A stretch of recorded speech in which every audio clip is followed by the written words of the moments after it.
우리는 지금 새 출발선에 지금 와 있습니다. 언제나 앞으로 살 날로 본다면 오늘은 언제나 출발하는 날이에요.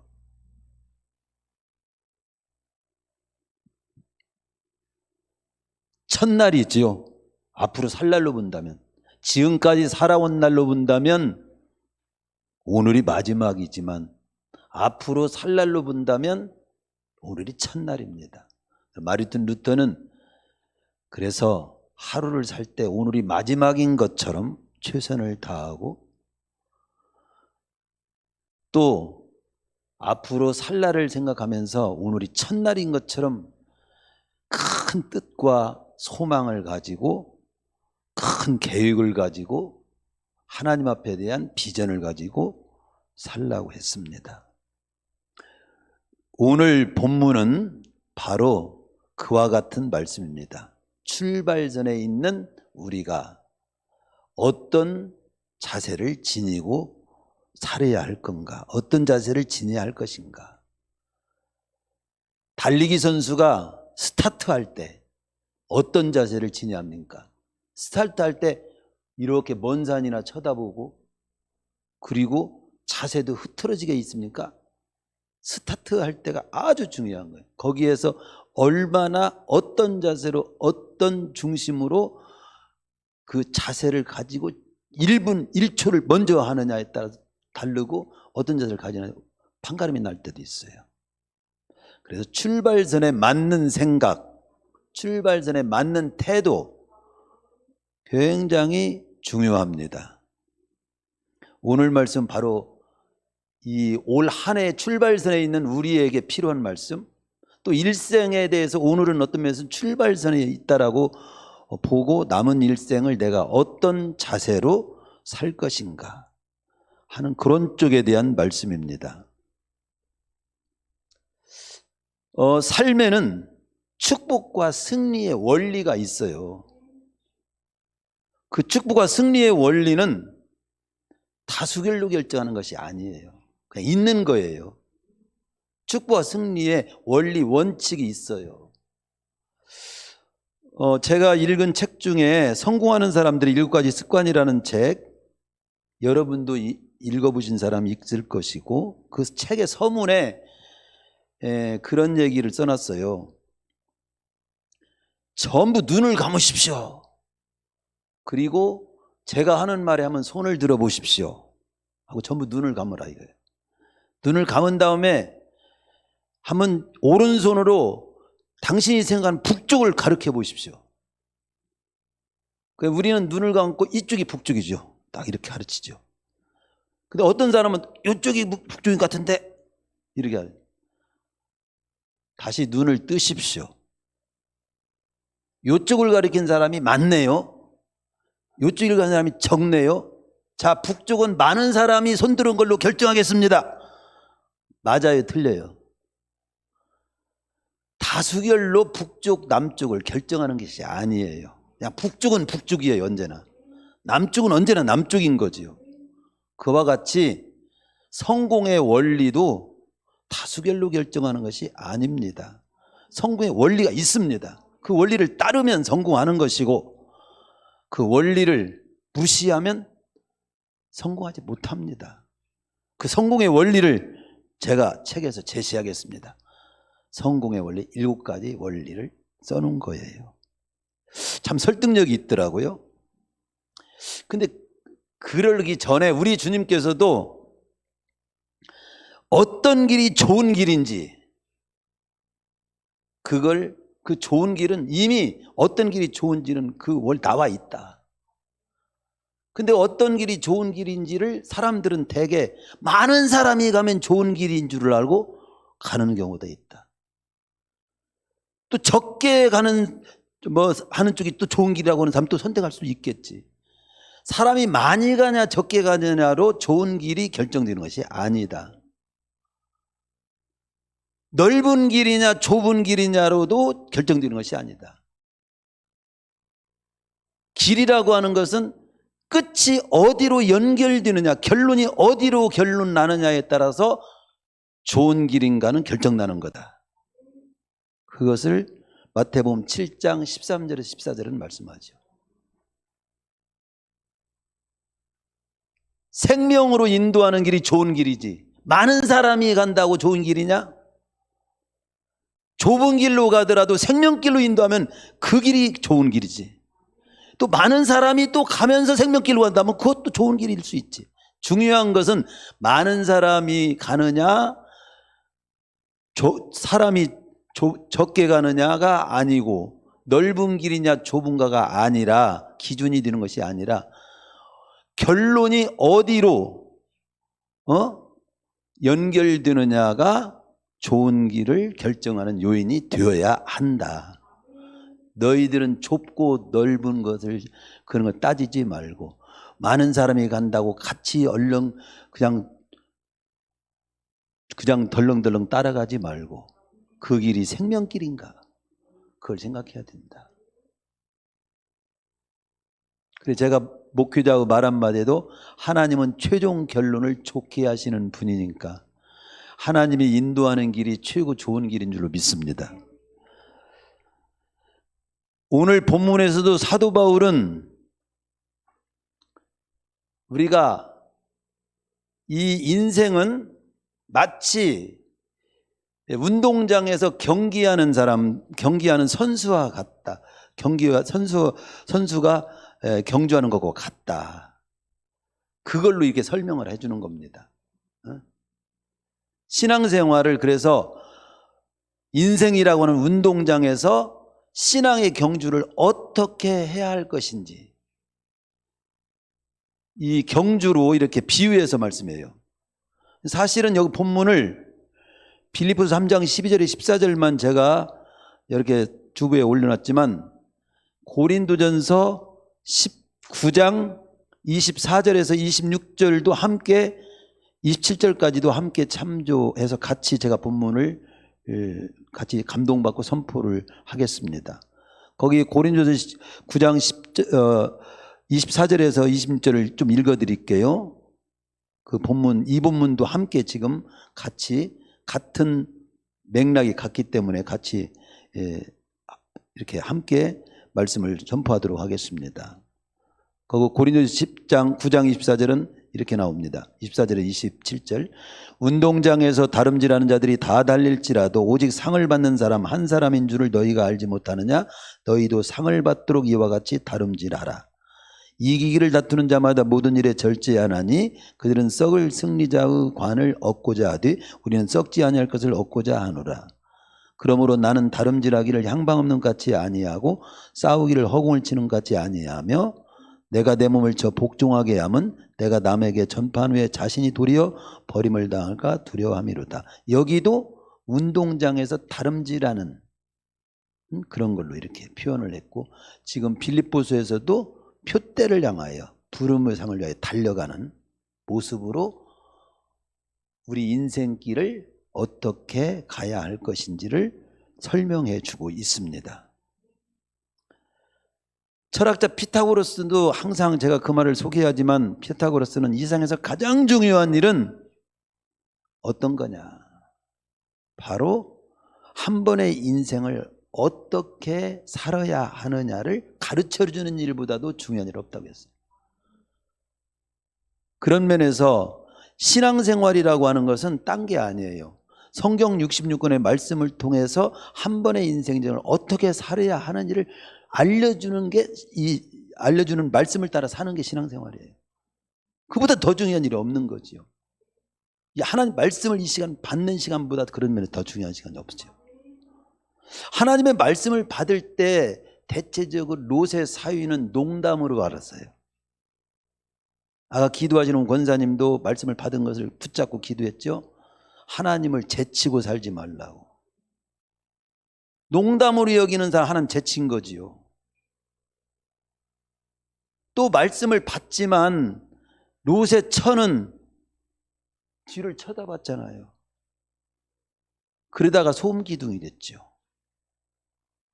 똑같이 죽을 병이 들었는데 시스기야 왕은 벽을 향하여, 하나님을 향하여 기도해서 생명을 연장받고 나라까지 구한 응답을 받았는데, 똑같이 발이 병들어 죽을 병이 들은 아사왕은 하나님 제쳐버리고 의원만 찾다가 3년 만에 죽었다고 역대하에 나오잖아요.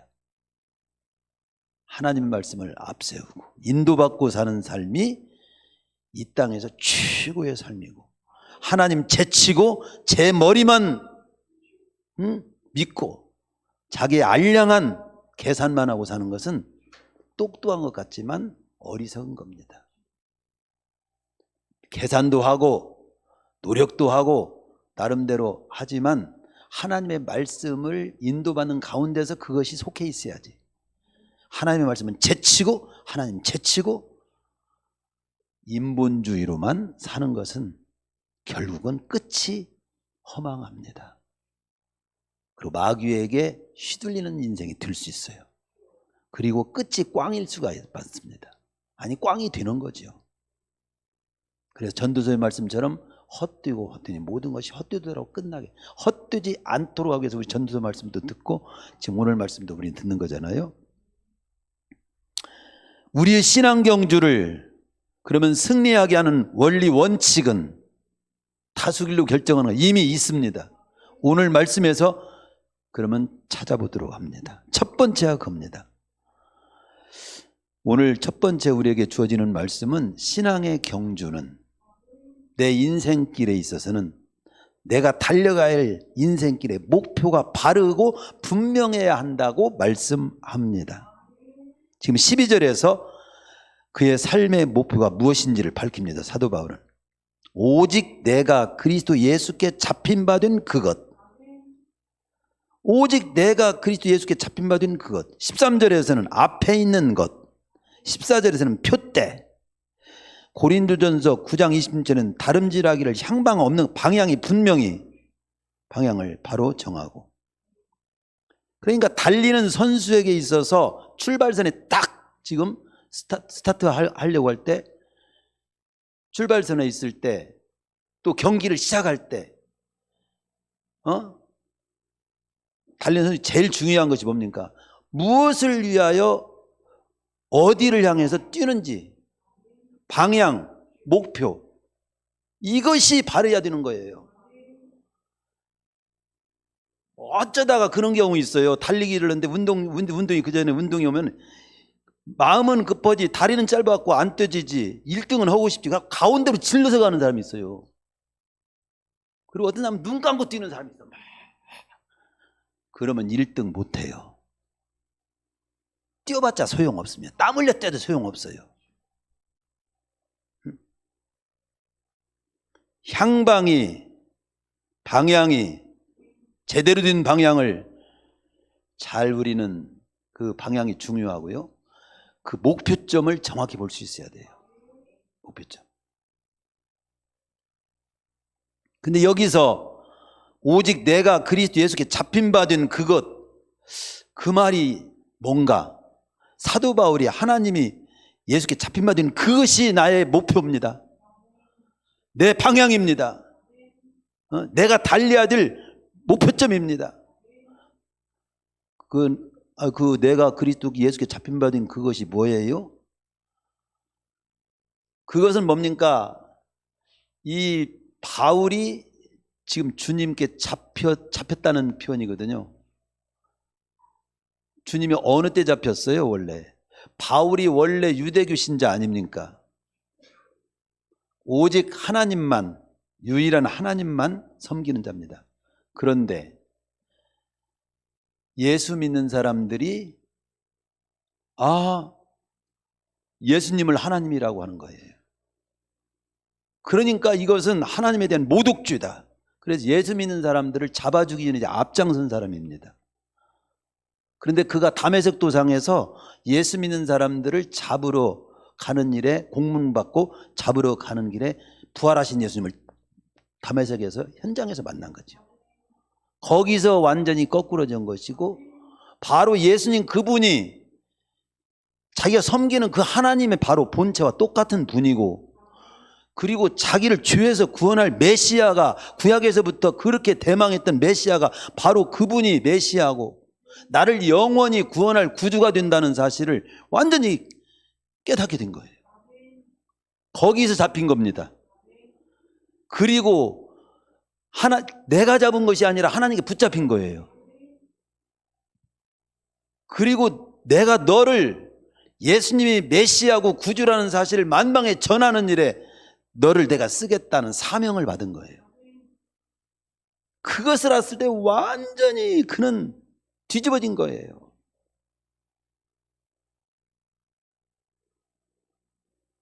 그렇게 해서 바울은 잡힌 겁니다.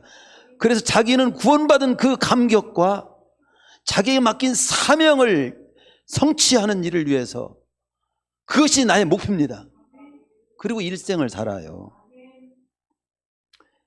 어떻게 하면 그 주님을 기쁘시게 할 수 있을까?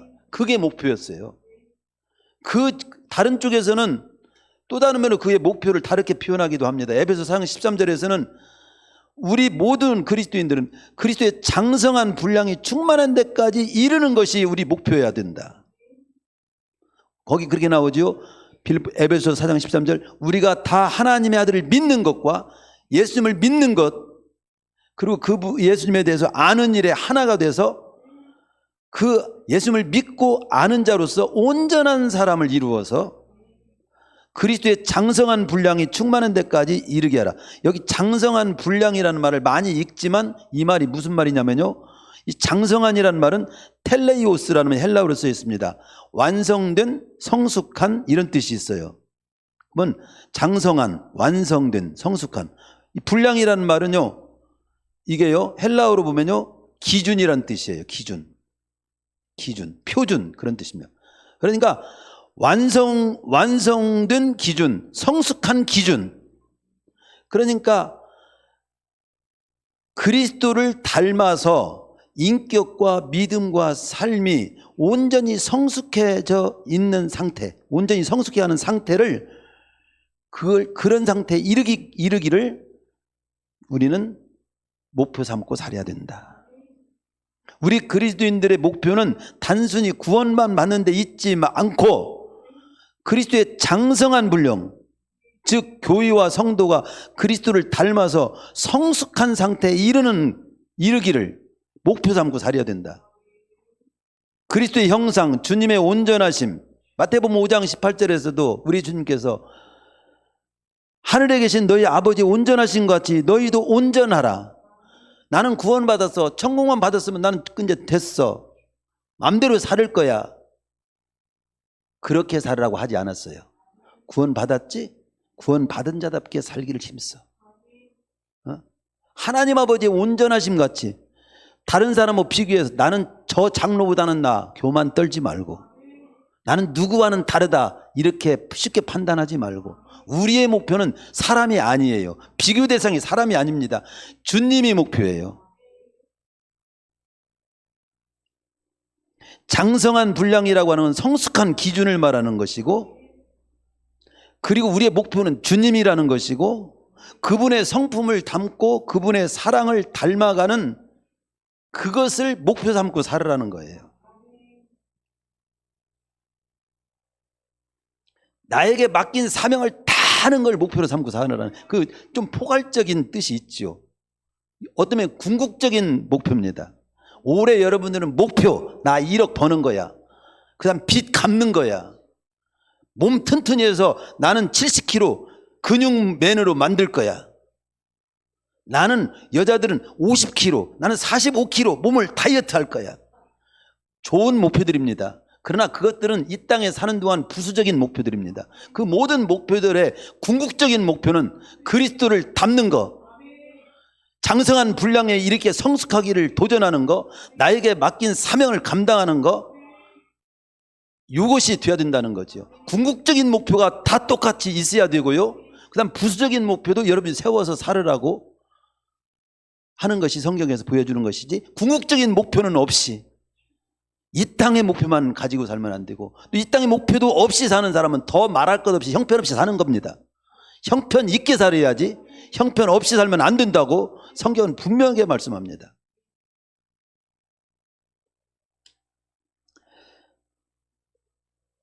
미국의 로저 밥슨 기자라고 하는 분이 아르헨티나의 한 정치 지도자를 만나서 인터뷰한 걸 책에 기록됐는데 그걸 그대로 제가 전하는데요. 언젠가도 전한 적이 있음이 생각납니다. 아르헨티나의 이제 그 굉장히 높은 분이에요. 지도자요. 가장 존경받는 지도자를 인터뷰하기 전에 기자에게 한 가지 질문을 던졌습니다. 스페인 사람들이 신대륙에 먼저 정착한 곳은 기후도 좋고 지하자원과 물이 풍부한 남미였지 않습니까? 스페인 사람들이 막 이제 탐험해가지고 이제 아메리카에 도착했는데 굉장히 지하자원도 좋고 기후도 좋고 물이 풍부한 남미를 택했다 이 말이에요. 그리고 또 한 부류는 영국의 청교도들인데 영국의 청교도들은 북미를 택한 겁니다. 그런데 훨씬 여러 가지 환경이라든가 자원이라든가 이거 남미가 훨씬 풍성하고 날씨도 다 좋아요. 지금 그런데 사는 것은 북미가 훨씬 잘 산다 이거야. 영국의 청교도들이 도착한 북미가 먼저 도착한 남미보다도 잘 살게 된 원인을 혹시 아십니까? 무엇인지 혹시 말씀하실 수 있겠습니까? 기자가 대답을 못했어요. 그런데 지도자가 웃으면서 설명을 해줬습니다. 아주 본질적인 제가 설명을 하나 해드리겠죠. 분명한 이유를 하나 말씀드리겠습니다. 남미에 온 스페인 사람들은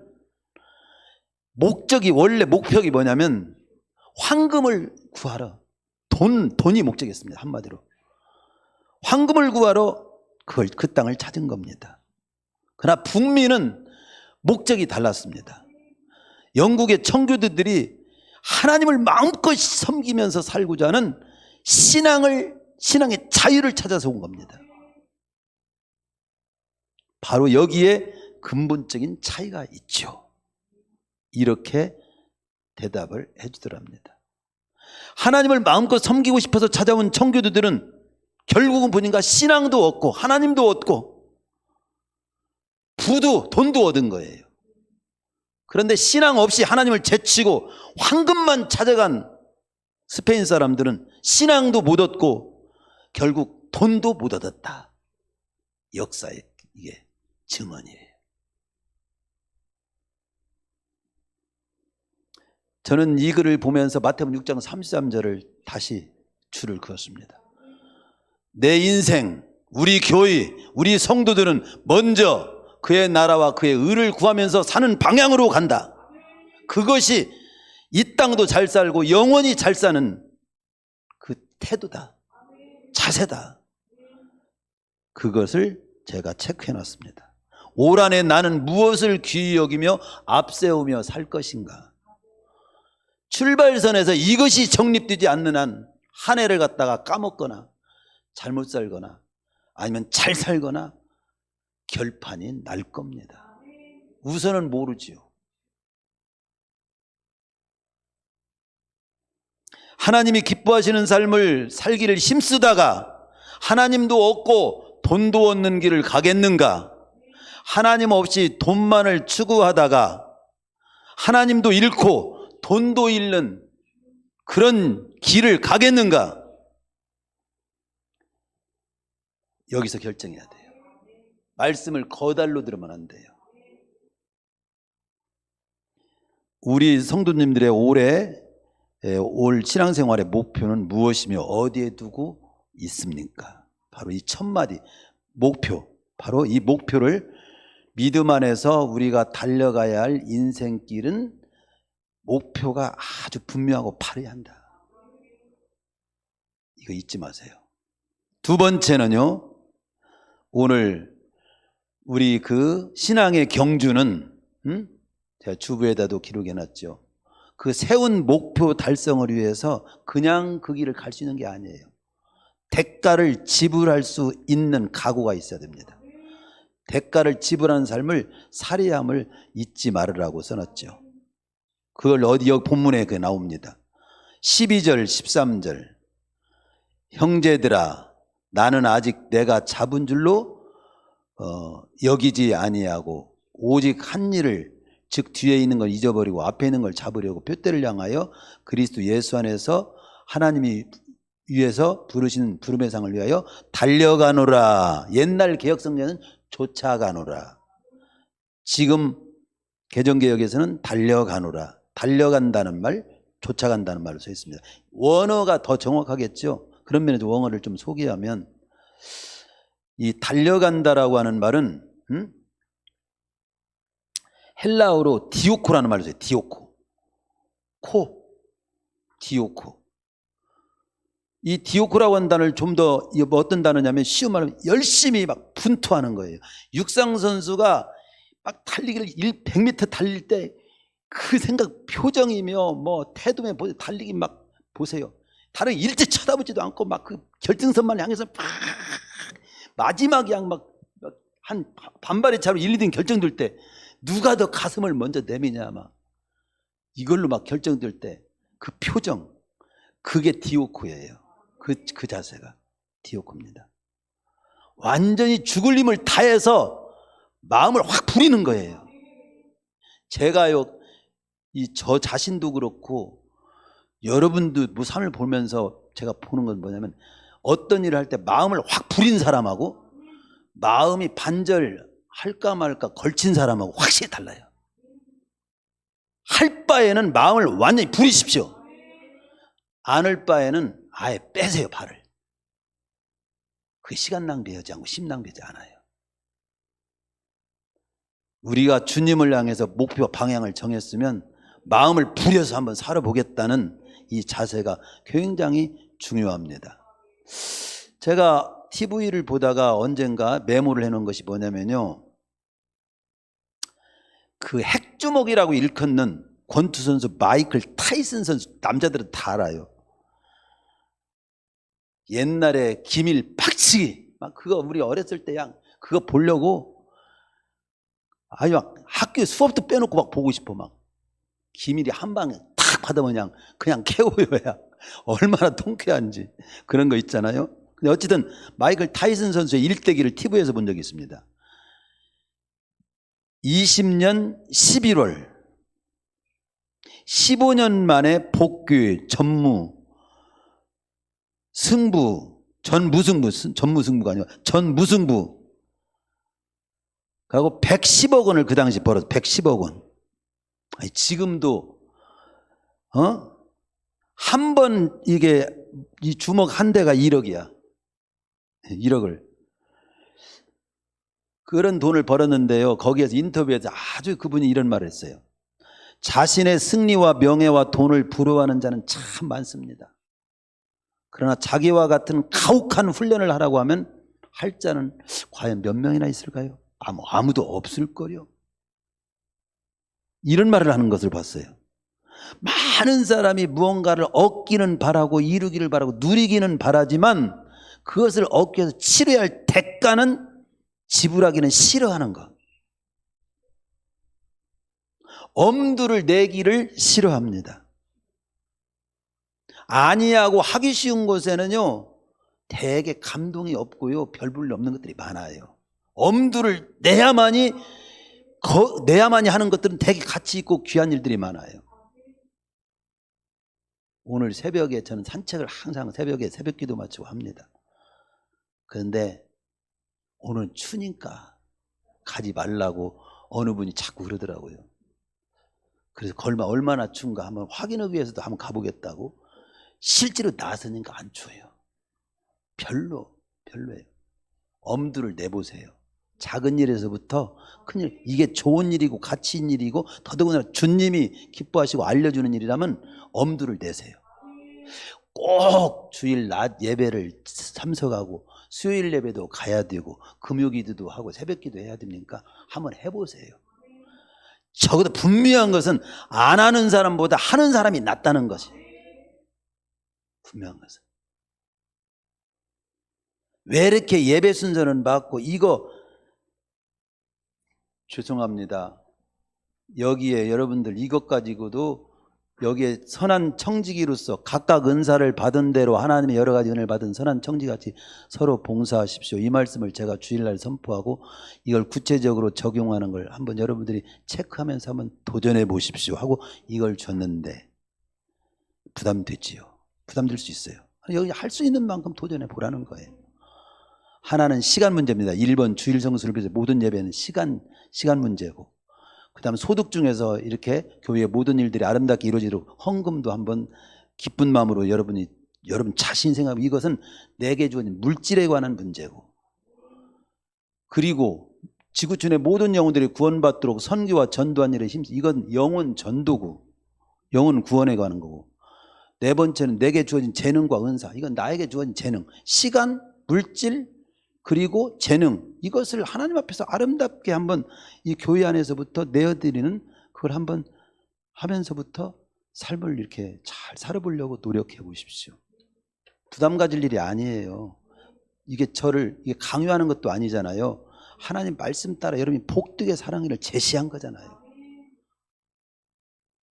여기에 걸린 사람 다시 회복하십시오. 이 말씀 잘 듣고.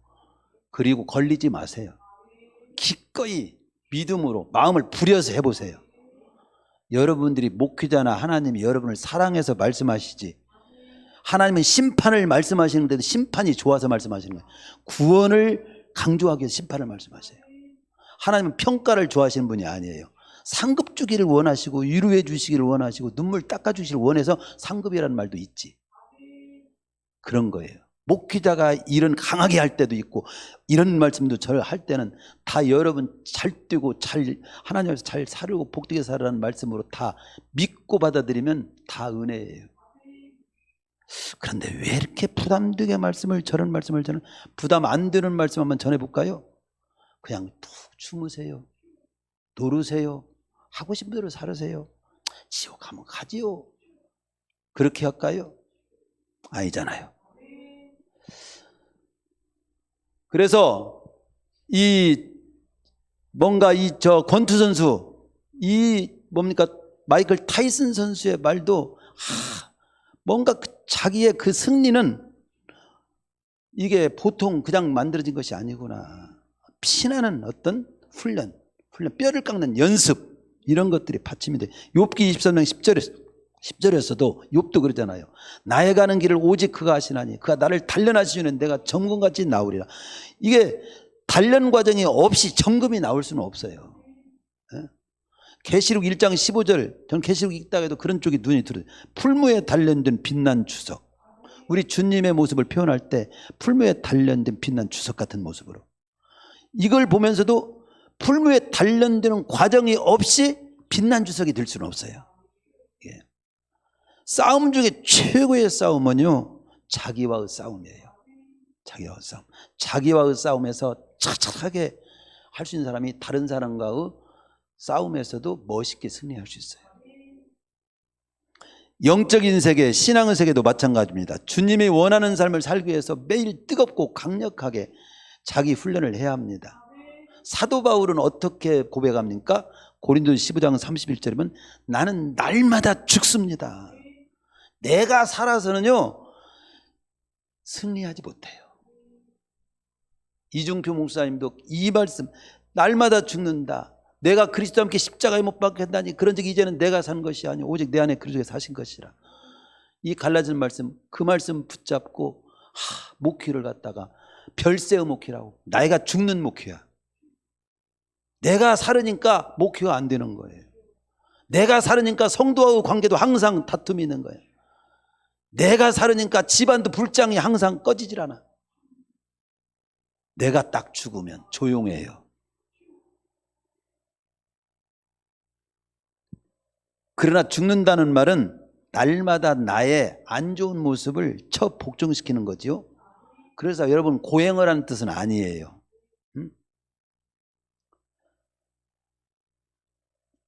그 갈라디아서 있는 내가 그리스도의 십자가에 못 박혀 죽었나니, 나는 날마다 나는 나의 못된 모습은 죽었고, 성경을 읽고 설교 말씀을 듣고 또 이런 여러 가지 기도를 하고 이런 모든 것들은 내 삶을 잘 살아내기 위해서 하는 거잖아요. 그렇죠? 바이올리니스트는 하루 연습 안 하면 자신이 알고, 이틀 연습하지 않으면 가족이 알고, 사흘 연습 안 하면 청중이 안다. 그러니까 우리 신앙생활 똑같아요. 하루 기도 안 하면 자신과 하나님과 마귀가 알아요. 제일 먼저 알아요. 내가 기도 살짝 빼먹었어도 하나님이 알고 내 자신이 알고 마귀는 확실히 제일 먼저 알고요. 이틀 기도 안 하면 가족이 알아보고요. 며칠 기도 안 하면 모든 사람이 알아요. 나의 삶을 보면 알기 때문에. 이게 똑같은 거죠. 그 다음 세 번째 모습으로 갑니다. 세 번째, 우리가 인생의 경주를 어떻게 해야 되냐. 13절, 오직 한 일 뒤에 있는 것은 잊어버리고 앞에 있는 것을 잡으려고. 뒤에 것은 잊어버리라는 거예요. 사실 여기 뒤에 것은 잊어버리고, 사도 바울 같은 경우는 과거에 자기 잘한 거, 자랑거리, 그런 거 다, 어떤 공로, 헌신 다 뒤로 한다는 거예요. 쳐다보지 않는다는 거예요. 쳐다보지 말라는 겁니다. 앞에 있는 목표를 바로 보고 달리기 위해서 달리기 선수가 뒤를 자꾸 쳐다봐. 그러면 달리기를 잘 못해요. 그냥 오직 앞만 보고 달리는 거지. 이게요. 뒤를 쳐다보지 말라는 겁니다. 아까도 롯의 처는 뒤를 돌아보다가 소음기둥이 됐다고 했죠. 창세기 19장 14절에 보면 여호와께서 이성을 멸하실 터니 너희는 일어나서 이곳을 떠나라. 사위들은 농담으로 여겨서 그냥 안 떠나가지고 망했고 멸망했고, 그리고 돌아보거나 들에 머물지 말고 산으로 도망하여 멸망을 면하라. 이 하나님 말씀을 듣고 떠나기는 떠나는데 계속 뒤를 돌아보다가 롯의 처는 소음기둥이 된 거죠. 이게 에베소 6장 14절에 보면 그리스도인은 앞만 무장되어 있어요. 구원의 투구, 가슴의 흉배, 그리고 성령의 검, 진리의 허리띠. 등에는 뭐예요? 등은 벼 있어요. 내가 뒤돌아보면 마귀한테 등을 보이는 거예요. 찔려요. 우리는 이 뒤를 보이면 안 돼. 이 뒤를 쳐다보지 말라는 것은 세상 찌우거리지 말고 자꾸 세상에 미련 두지 말라는 거예요. 하나님 바라보고 나가야지. 예? 우리가 송구영 신녀 때도 그런 말씀 드렸잖아요. 엎질은 물에 대해서는 절대로 관심 두지 마라. 흘러간 물로 물레방아를 돌릴 수 없다. 지금 여기서 지금 잘해야 돼요. 그것만이 최고예요. 아무리 큰 것을 잃어버렸다 할지라도 앞으로 소유할 더 큰 것에 관심 가져야지, 잃어버린 것에 징징거리고 있으면 안 돼요. 우리 교회가 지금까지 약했어도 지금부터 정신 차리고 건강하게 더 약진을 향해 도전해야 되죠. 그 다음에 네 번째, 모든 정열을 그 목표에 집중을 하라. 집중적으로 쏟아야 한다고 말씀합니다. 오직 한 일, 오직이라는 말이에요. 오직 집중. 앞에 있는 거 표대에 집중하라 이거잖아요. 우리 신앙의 표대는 아까도 말한 예수 그리스도뿐입니다. 믿음의 주요 온전케 하시는 주님을 바라보라는 거죠. 주님을. 신앙생활 할 때도요, 사람을 보고 시험 드는 사람이 많아요. 세상 보고 환경 보면 반드시 시험 들거나 꼬꾸라집니다. 시험 들어서 나가 떨어진 사람들을 보면은 반드시 뭐 때문에가 있어요. 자기를 보세요. 그리고 주님을 보세요. 그리고 말씀을 보야지. 그렇죠? 주님께 초점을 맞추고 눈을 고정시켜야 됩니다. 그래야 신앙생활에 승리할 수가 있어요. 왜 가시떨기, 이 밭에 대해서 가시떨기라고 하는 떨기에 떨어진 씨는 왜 자라지 못하고 결실을 맺지 못합니까? 집중을 못하는 거예요. 힘을 다 뺏기는 거예요. 가시나무한테 다. 그러니까 곡식이 자라지를 못해요. 옆에 기운을 다, 거기에 보면 그렇게 나오죠. 마태복음에 보면 13장 7절에 가시 기운을 막았고, 가시가 기운을 막았고, 20절에는 설명이 나오죠. 세상의 염려, 재물의 유혹, 그래, 그걸로 인해서 말씀이 막히는 거야. 세상에 나를 손짓하는 것들이 내 힘을 빼는 거예요. 그리고 물질에 대한 것 때문에, 메인 것 때문에 그것이 나로 하여금 말씀을 따라 살지 못하게 만드는, 그 말씀에 막히게 만드는 역할을 한다고. 더 설명이 더 필요가 있어요. 그렇죠. 그리고 다섯 번째, 우리는 이 경주자는 법대로 경기하듯이 가로질러 뛰면 안 되지요. 선 따라서 잘 제대로 법대로 뛰어야지요. 디모데후서 2장 5절에 경기하는 자가 법대로 경기하지 않으면 면류관을 얻지 못할 것이며, 올림픽 경기에서도 약물 검사해가지고 약물 먹고 뛴 자는 금메달이 취소된 것도 제가 봤어요. 우리 신앙의 최종 평가도 말씀의 법대로 윤리로 평가하지 않아요. 어떤 건 선행으로 평가하지 않습니다. 선행도 말씀의 법대로 평가받지요. 내 생각대로, 내 뜻대로, 내 감정대로 믿는 신앙은 참신앙이 아니에요. 근데 대개가 내 생각대로, 내 뜻대로, 내 감정대로 안 맞으면 교회도 안 나오고 신앙생활을 포기하는 쪽으로 간다? 아주 잘못 배운 거지요. 잘 배워야 됩니다. 우리의 캐논, 기준은 오직 하나님 말씀입니다. 열왕기하 5장 11절에 나아만 장군이 하마트는 문둥병 고치러 왔다가, 문둥병이라면 또 그것도 무슨 언어라고 하던데, 그래서 나병이라고 합시다. 나병에 걸려가지고 나병 고치러 왔죠. 그런데 하마터면 못 고치고 할 뻔했어요. 어떻게 해서? 내 생각에는 특별히 안수도 해주고 환영도 해줄 줄 알았는데 엘리사 선생님이 나와보지도 않고 깨지지 않은 종놈 하나를 보내가지고 요단강에 가서 7번 물속에 들어갔다 나갔다 하고 가라고 하니까 기분이 아주 안 좋아가지고, 내가 이런 데 와서 구정물 같은 데서 7번 물속에 들어갔다. 우리나라는 강이 얼마나 좋은 강이 많고 아름다운 강도 많은데 가깝고 돈도 안 들고, 그런데 내가 2억 만리 이렇게 찾아왔는데 얼굴 코빼기도 안 붙이고, 그런데 요단강에서 7번이나 들어갔다 나갔다 하고 가라고? 기분이 아주 안 좋아가지고 그냥 가려고 했죠.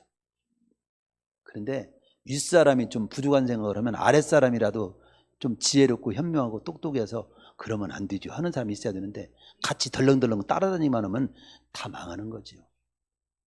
우리는 그걸 알아야 돼요. 윗물이 맑음으로 아랫물이 맑다는 것은 1차 원칙이죠.